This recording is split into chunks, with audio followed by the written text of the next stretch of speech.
ट्रॅकिंगसाठी कसा आहे? ट्रॅकिंगसाठी जर कोणाला ट्रॅकिंगला यायचं असेल तर आवर्जून काय सांगाल त्याच्यात? आवर्जून सांगण्याचं इतकं एवढंच आहे की ट्रॅकिंगसाठी ते एवढं छान आहे की तुम्ही जो वर्षभर व्यायाम करत नाहीये तर एक दिवस फक्त तुम्हाला 2 तास खर्च करायचे तिथं, त्या 2 तासात तुमचा वर्षाचा व्यायाम होऊन जाईल. आणि ट्रॅकिंगला वर गेल्यानंतर एवढं प्रसन्न वातावरण आहे की एवढ्या कोरेगाव तालुक्यातील पूर्ण 50 ते 70 गावं ह्या ट्रेकिंगला वर आल्यानंतर महादेवनगरच्या डोंगरावरून रांगेतून सर्वांना दिसत असते. तर पलीकडे नलवडेवाडी आहे, तळी आहे, बिचुकले आहे, भाडळे आहे, कोलेवाडी आहे, अशी किनी आंबवडे अशी खूप गावं ह्या डोंगर रांगेतून दिसत असते. एवढ्या 50 म्हणजे 100-200 गावात सर्वात उंच पर्वतरांग म्हणले तर महादेवनगरची येते. आणि ह्या महादेवनगरच्या डोंगरावर तुम्ही आल्यानंतर पवित्र स्थानाचं दर्शन घेऊन तुम्ही माघारी गेला तर पुन्हा तुम्ही दरवर्षी 10 लोक जास्त घेऊन येणार आहे. तर सर्वांनी ट्रेकिंगचा आता सहभाग घ्यावा.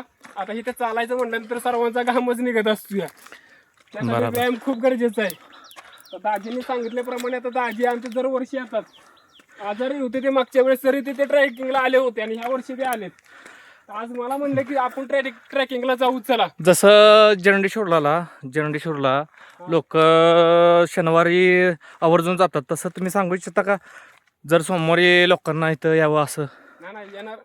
जर सोमवारी मी तर म्हणतोय सर्व लोकांनी आले पाहिजे इथे, कारण की तुम्ही एक ना आता खूप ठिकाणी असं आहेत की जी पवित्र ठिकाणी आपण म्हणतो, पण लोकांना आपल्याला एकच बोलायचं की दरवर्षी तुम्ही सोमेश्वरला जाता, शनी शिंगणापूरला जाता, नागेश्वरला जाता, चिपळूणमध्ये आहे चोरवणे आपला भाग, आपल्या भागातील मंदिर सोडून एवढ्या लांब जाता तुम्ही. इथं यावं, दर्शन घ्यावं, ही एवढीच आमची इच्छा आहे की सर्व लोकांना कळायला पाहिजे महादेवनगर, महादेवाचं मंदिर म्हणजे काय. तर सर्व आले, सर्व लोकांनी ते दर्शन वगैरे घेतले, ते रस्ता वगैरे ह्या सुविधा हळूहळू होत जातील. लोकांनी दुर्लक्ष केल्यामुळे एक नाही तर रस्ता वगैरे झालेला नाही. तर दरवर्षी लोक भाविक आले, दर्शन वगैरे घेतले तर लोकांची एक स्फूर्ती निर्माण होईल की 4 पैसे आपल्या मंदिरासाठी द्यावे, की खर्च करावा, रस्ता करावा, ह्या गोष्टी होऊन जातील. आता आपण नवीन मोठ्या ठिकाणी तर सर्वजण जातात, ह्या बारकं स्थळ म्हणण्यापेक्षा स्थळ खूप मोठं आहे. तर आपल्याला दिसत आहे आता देवस्थान बारीक आहे. आपल्याला दर्शन होत आहे भगव्या झेंड्याचं आणि महादेव मंदिराच्या शिखराचं. आपण आलो आहोत शेवटच्या टप्प्यामध्ये. करण जाधव आपल्याला माहिती देत आहेत. ते MSFमध्ये आता सध्या कार्य करत आहात, तरी त्यांना काय दम लागत नाही, त्यांना सवय आहे रोजच्या ग्राउंडची.